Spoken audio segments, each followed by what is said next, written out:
এই বাংলাদেশকে 1947 সালের পর থেকেই আমাদের আত্মপরিচয় নিয়ে একটি বিভ্রান্তি সৃষ্টি করা হয়েছে, যাতে করে আমাদের পার্শ্ববর্তী যে সাম্রাজ্যবাদী রাষ্ট্রটি আছে সেই রাষ্ট্রটি আমাদের আত্মপরিচয়ের দুর্বলতা নিয়ে আমাদের উপরে প্রভুত্ব বিস্তার করতে পারে।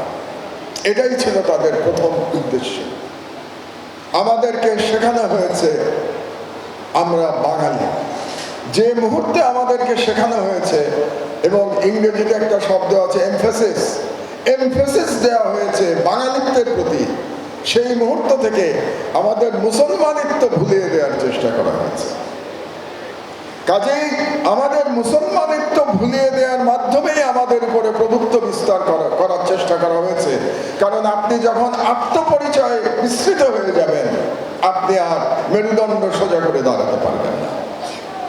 কাজেই আমাদেরকে বলতে হবে পরিষ্কারভাবে, আমরা বাঙালি মুসলমান। এই বাঙালি মুসলমান শব্দটা আস্তে আস্তে গত প্রায় 70-75 বছরে বাঙালি মুসলমানকে সরিয়ে দেওয়া হয়েছে। এবং আজকে আলহামদুলিল্লাহ আজকে অনেক রকম প্রচেষ্টা করা হয়েছে। একটু আগে আব্দুল হাই শিকদার বলেছেন, আমার শিক্ষা ব্যবস্থার কথা বলেছেন, শিক্ষা ব্যবস্থাকে কলুষিত করবার চেষ্টা করা হয়েছে। কিন্তু আল্লাহর কি ইচ্ছা দেখুন, আমি আবার দেখতে পাচ্ছি আমাদের তরুণদের মধ্যে মুসলমানিত্ব ফিরে আসতে শুরু করেছে। বহু বছর পরে আমি ইসলামী মূল্যবোধের প্রত্যাবর্তন দেখতে পাচ্ছি বাংলাদেশে, যেটা আমি আজকের এই দীর্ঘ সময়ের পথ পরিক্রমায় বাংলাদেশে দেখতে পাই নাই।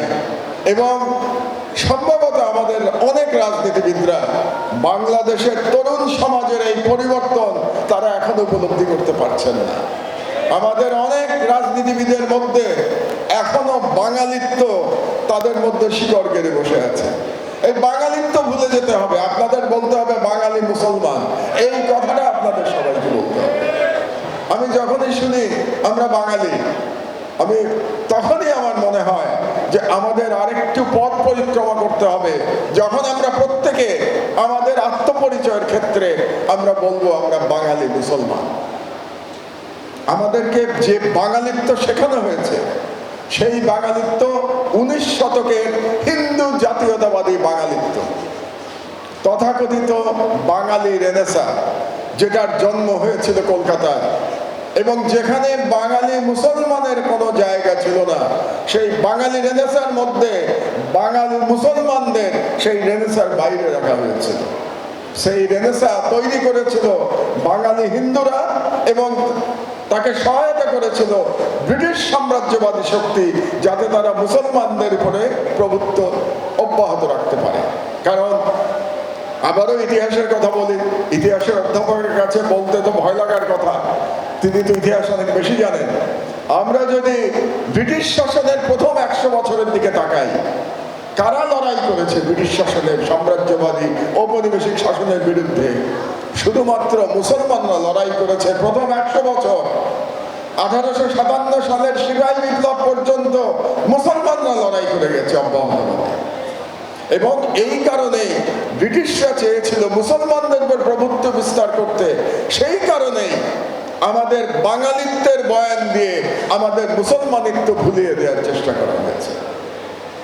আপনি বাংলাদেশের দিকে তাকিয়ে দেখুন, গত 15 বছর ঢাকা বিশ্ববিদ্যালয়ে মাদ্রাসায় পড়া ছেলেরা ঢুকতে পারে নাই। অনেক ডিপার্টমেন্টে তাদেরকে ভর্তি করা হয় নাই ঢাকা বিশ্ববিদ্যালয়ে।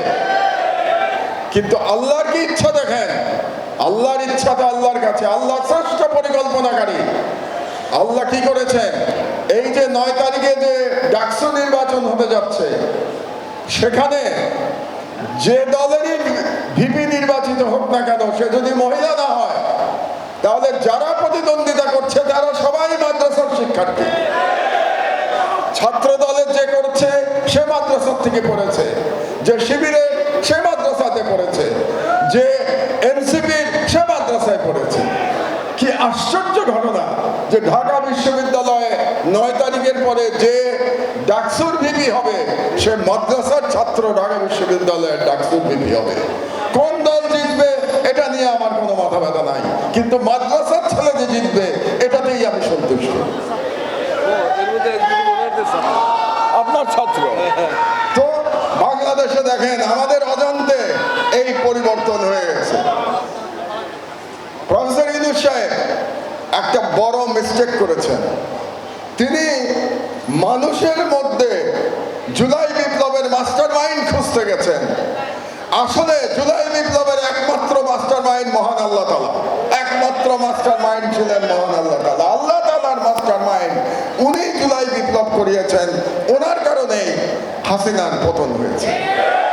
এবং আজকে বাংলাদেশের সেই পরিবর্তনের ধারা আমাদের ধরে রাখতে হবে। ধরে রাখতে হলে আমাদের ইতিহাস চর্চা করতে হবে। এটাই আমি আজকে ইতিহাসের শিক্ষকের সামনে বলছি। ইতিহাস চর্চাটা কি? ইতিহাস চর্চা হচ্ছে কলকাতার থেকে আমাদের বাঙালিত্ব শেখার দরকার নাই, আমাদের কাছ থেকে কলকাতার বাঙালিত্ব শিখতে হবে। কারণটা কি? এটার একটা ঐতিহাসিক ব্যাখ্যা আছে। বাংলা হিসেবে আপনারা যেটা দেখেন, এই স্বাধীন বাংলার যিনি প্রতিষ্ঠাতা তার নাম সুলতান শামসুদ্দিন ইলিয়াস শাহ। সুলতান শামসুদ্দিন ইলিয়াস শাহের বাংলার অধিপতি, বাংলার সুলতান হওয়ার আগে বাংলা নামে কোনো আলাদা পলিটিক্যাল এন্টিটি ছিল না। এগুলো বিভিন্ন নামে বিভক্ত ছিল। হরিকেল, পুন্ড্র, বরেন্দ্র, সমতট, বিভিন্ন নামে রাত, বিভিন্ন নামে গৌড়, বিভিন্ন নামে বিভক্ত ছিল। এবং হিন্দু রাজা যাকে পরাজিত করেছিল, যে প্রথম বখতিয়ার খিলজি, সেই হিন্দু রাজা নিজেকে বলতেন গৌরেশ্বর, অর্থাৎ গৌড়ের ঈশ্বর। তিনি কোনোদিন বলেন নাই বাংলার ঈশ্বর। এই সুলতানে বাংলা এই প্রথম এই শব্দ উচ্চারণ করেছিলেন শামসুদ্দিন ইলিয়াস শাহ। সুতরাং বাঙালিত্ব যদি শিখতে হয় তাহলে মুসলমানদের কাছ থেকে শিখতে হবে। এবং শামসুদ্দিন ইলিয়াস শাহের আর একটা কাহিনী আছে। সেই কাহিনী হলো, বিভিন্ন ইতিহাসবিদ তার সম্পর্কে বিভিন্ন কথা লিখেছেন। তার পিতা ইরানের সিস্তান থেকে এসেছিলেন, কিন্তু অনেকে বলেন তার মাতা বাঙালি ছিলেন, শামসুদ্দিন ইলিয়াস সাহেব।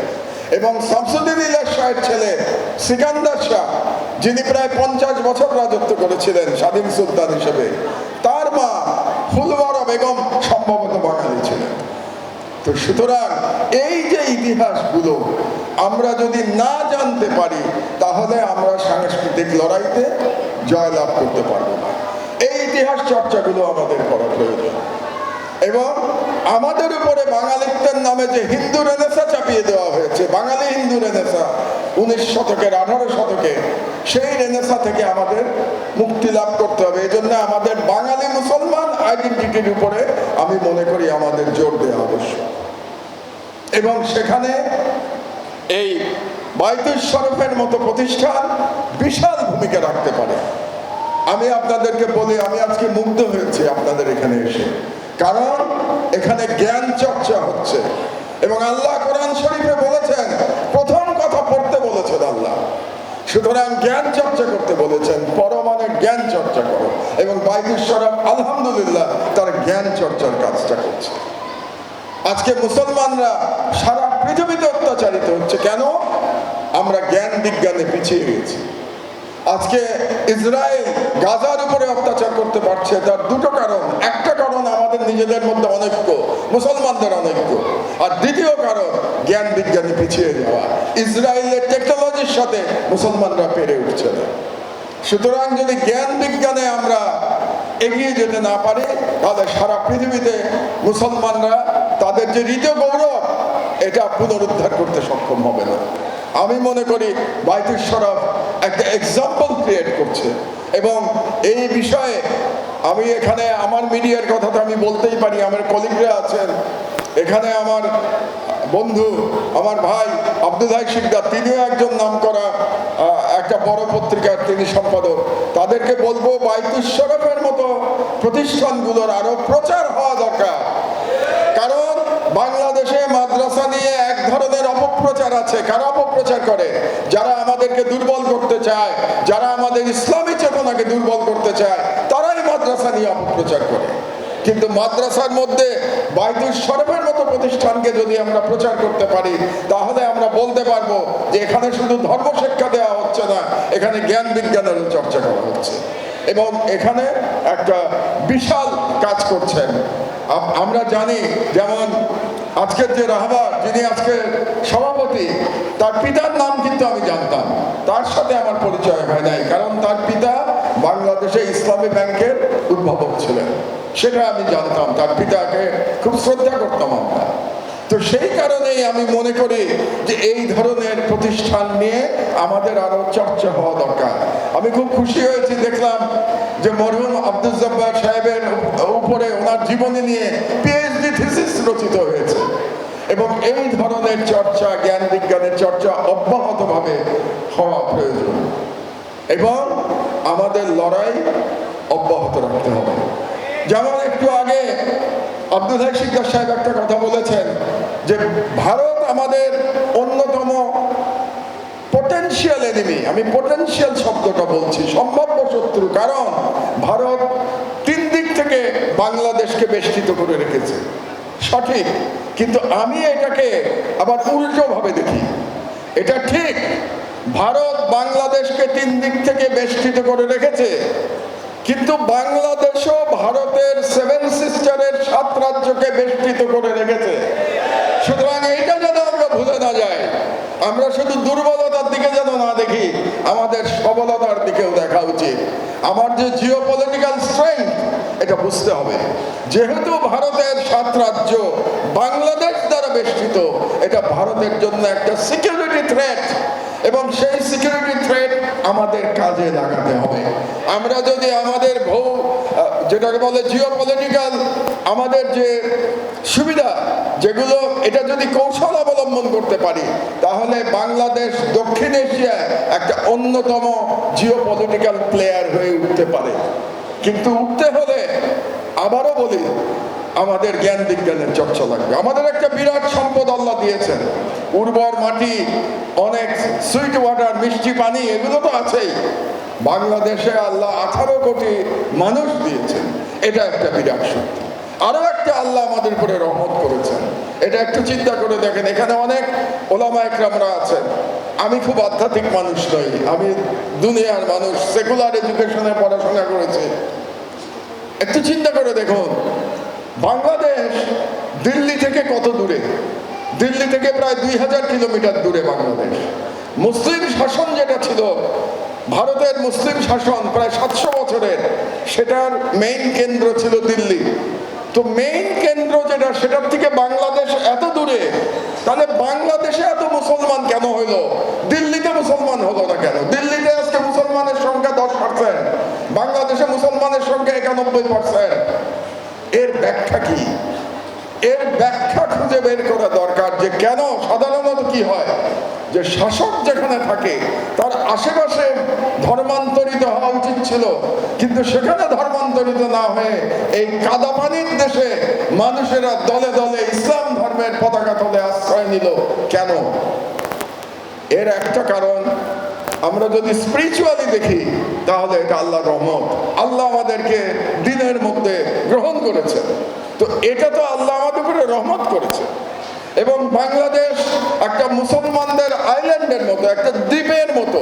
আপনি চিন্তা করে দেখুন, আমরা যদি পূব দিকে যাওয়া শুরু করি, তাহলে প্রথম মুসলমান রাষ্ট্র হচ্ছে মালয়েশিয়া, আমাদের পরে হচ্ছে থাইল্যান্ড, মায়ানমার বুদ্ধিস্ট রাষ্ট্র, তারপরে হচ্ছে থাইল্যান্ড বুদ্ধিস্ট রাষ্ট্র, তারপরে মালয়েশিয়া, যেখানে 60% মুসলমান। আর পশ্চিম দিকে যদি আমরা যাই, তাহলে পাকিস্তানের আগে মুসলমান দেশ নাই, মাঝখানে 2000 কিলোমিটার 2500 কিলোমিটারের হিন্দু রাষ্ট্র। তাহলে আমরা একটা মুসলমানদের দ্বীপ, মুসলমান জনসংখ্যার একটা দ্বীপ বাংলাদেশ। আমাদেরকে ঐক্যবদ্ধ থাকতে হবে। এই দ্বীপে আমাদের স্বাধীনতা, জনগণের অধিকার এবং আমাদের ঈমান রক্ষা করতে হলে অবশ্যই আমাদেরকে ঐক্যবদ্ধ থাকতে হবে। এবং ঐক্যবদ্ধ থাকলে কি হয়, এটা জুলাই বিপ্লব আমাদেরকে দেখিয়েছে যে ঐক্যবদ্ধ থাকলে তাহলে হাসিনার মতো ফ্যাসিবাদও পালিয়ে যেতে বাধ্য হয়। এবং ওই এক লড়াইয়ের মধ্যে আমরা শুধু হাসিনার ফ্যাসিবাদের বিরুদ্ধে লড়াই করি নাই জুলাই মাসে, আমরা ভারতের সাম্রাজ্যবাদের বিরুদ্ধে লড়াই লড়াই করেছি। আমাদের শত্রু দুটা ছিল, একটা ছিল হাসিনার ফ্যাসিবাদ, আর একটা ছিল ভারতের হিন্দুত্ববাদী সাম্রাজ্যবাদ। আলহামদুলিল্লাহ আমাদের ইয়াং জেনারেশন দুই শত্রুর বিরুদ্ধে জুলাইয়ের 36 দিনে তারা জয়লাভ করেছে আল্লাহর রহমতে। এখন এটা ধরে রাখতে হলে আমাদের ঐক্যবদ্ধ থাকতে হবে। কাজেই আপনাদেরকে ঐক্যবদ্ধ হওয়ার আহ্বান জানাচ্ছি। বিশেষ করে আলেম ওলামাদের প্রতি ঐক্যবদ্ধ থাকার আহ্বান জানাচ্ছি। কারণ হচ্ছে আমি মাদ্রাসায় পড়াশোনা করি না, কিন্তু আমার কাছে মনে হয় যে বাংলাদেশের আলেম ওলামারা আমাকে তাদের আপনজন মনে করেন। আমি এটা ফিল করি, আমি অনুভব করি। আমি যে কোনো মাহফিলে গেলে অনুভব করি যে বাংলাদেশের আলেম ওলামারা আমাকে তাদের ভাই মনে করেন। তো এই কারণে আমার আপনাদের কাছে দাবি হচ্ছে যে বিভিন্ন ফেরকা নিয়ে যে কথাটা আব্দুল হাই শিকদার বলার চেষ্টা করছিল, বিরোধ থাকতে পারে, কিন্তু বৃহত্তর ইস্যুতে, আমার ইমানের ইস্যুতে, আমার ভারতের বিরুদ্ধে লড়াইয়ের ইস্যুতে আমাদের ঐক্যবদ্ধ থাকতে হবে। এবং বাংলাদেশের আলেম সমাজ যদি ঐক্যবদ্ধ থাকে তাহলে বাংলাদেশের স্বাধীনতা আর কেউ ছিনিয়ে নিতে পারবে না ইনশাআল্লাহ। আর একটা দেখুন, বাংলাদেশের আলেমরা বারে বারে লড়াই করেছে, কিন্তু তারা তাদের লড়াইয়ে সেই লড়াইকে তাদের স্বীকৃতি দেওয়া হয় না। আমি যে 100 বছর লড়াইয়ের কথা বললাম, ব্রিটিশ বিরোধী, কারা লড়াই করেছিল? প্রধানত আলেমরাই লড়াই করেছিল। তিতুমির, হাজী শরীয়তুল্লাহ, তারা সবাই আলেম ছিলেন, তারা লড়াই করেছিলেন ব্রিটিশ সাম্রাজ্যবাদের বিরুদ্ধে। কিন্তু আমাদের ইতিহাস বইতে তাদের নাম আপনারা খুব বেশি দেখবেন না। ইতিহাস বইতে কাদের দেখবেন? যারা সেকুলার পলিটিশিয়ান ছিল তাদের নাম বেশি দেখবেন, কিন্তু ধর্মীয় ইসলামী মূল্যবোধের নায়কদের নাম আপনারা দেখবেন না। আমরা যদি গত কিছুদিনের লড়াইয়ের কথা চিন্তা করি, শাপলা চত্বরের যে বিপ্লব, সেই শাপলা চত্বরের যদি বিপ্লব না হতো, সেই বিপ্লবে যদি তারা রুখে না দাঁড়াতো শাহবাগীদের বিরুদ্ধে, তাহলে বাংলাদেশের ইতিহাস অন্যভাবে লিখিত হতো। এবং শাপলায় যে বিপ্লবের শুরু হয়েছিল তারই সমাপ্তি হয়েছে জুলাই বিপ্লবের মাধ্যমে। এটা আমাদেরকে বুঝতে হবে। শাপলায় হেফাজত রুখে না দাঁড়ালে জুলাইতে আমরা জয়লাভ করতে পারতাম না। এবং জুলাইতে এই মাদ্রাসার ছেলেরা যে লড়াই করেছে তার রিপ্রেজেন্টেশন আপনারা খুব বেশি মিডিয়াতে দেখবেন না, তাদের সম্পর্কে লেখালেখি দেখবেন না। ঢাকায় যে লড়াই হয়েছে তার মধ্যে একটা প্রধান লড়াই হয়েছে যাত্রাবাড়িতে। যাত্রাবাড়িতে কারা লড়াই করেছে? সবই মাদ্রাসার ছেলেরা ছিল যাত্রাবাড়িতে। তো আমার বক্তব্য আমি আর দীর্ঘায়িত করব না। আমি আশাবাদী কারণ আমি বাংলাদেশের ইয়াং জেনারেশনের মধ্যে আমি পরিবর্তন দেখতে পেয়েছি। আমি 6 বছর বিদেশে থাকতে বাধ্য হয়েছিলাম, আপনারা জানেন নির্বাসনে ছিলাম আমি 6 বছর। কুষ্টিয়ায় আমার উপরে আক্রমণ হওয়ার পরে আমি নির্বাসনে যেতে বাধ্য হয়েছিলাম। 6 বছরের মধ্যে আমি ফিরে এসে যে বাংলাদেশ দেখেছি, সেই বাংলাদেশ একটা পরিবর্তিত বাংলাদেশ। সেই বাংলাদেশে আমি ইসলামের নব চেতনা দেখতে পেয়েছি। এটাও তো একটা আশ্চর্য ব্যাপার। 15 বছর ধরে আমাদের ব্রেন ওয়াশ করার চেষ্টা করা হয়েছে। 15 বছর ধরে আমাদেরকে হিন্দুত্ববাদে দীক্ষা দেওয়ার চেষ্টা করা হয়েছে। 15 বছর ধরে আপনাদেরকে জাতির পিতার শিক্ষা দেওয়া হয়েছে। তো সেই শিক্ষা তো তরুণেরা উড়িয়ে দিয়েছে। তার মানে তরুণদের ব্রেন ওয়াশ করা সম্ভব হয় নাই। আল্লাহ চান নাই এই তরুণদের ব্রেন ওয়াশ করা সম্ভব না। এবং যে পরিবর্তনের একটা কথা আপনাদেরকে ঢাকা ইউনিভার্সিটির ক্ষেত্রে বললাম, এই পরিবর্তন আমি সর্বত্র দেখতে পাচ্ছি। ইনশাআল্লাহ আমরা যদি বাংলাদেশের তরুণদের গাইডেন্স দিতে পারি, যেটা আমাদের দায়িত্ব, যেটা আজকের রাহবারের দায়িত্ব, তরুণদের দিক নির্দেশনা দেওয়া, যাতে তাদের মরালিটি ঠিক থাকে। যে মরালিটির কথা আব্দুল হাই শিকদার সাহেব বলেছেন, সেই মরালিটি নিজে নিজে ঠিক থাকবে না। সেই মরালিটি ঠিক থাকার জন্যে আমাদের সম্মিলিতভাবে কাজ করতে হবে। তা আমি আজকে যে অনুষ্ঠানের আয়োজন করেছেন, আয়োজকদের আমি অসংখ্য ধন্যবাদ জানাচ্ছি।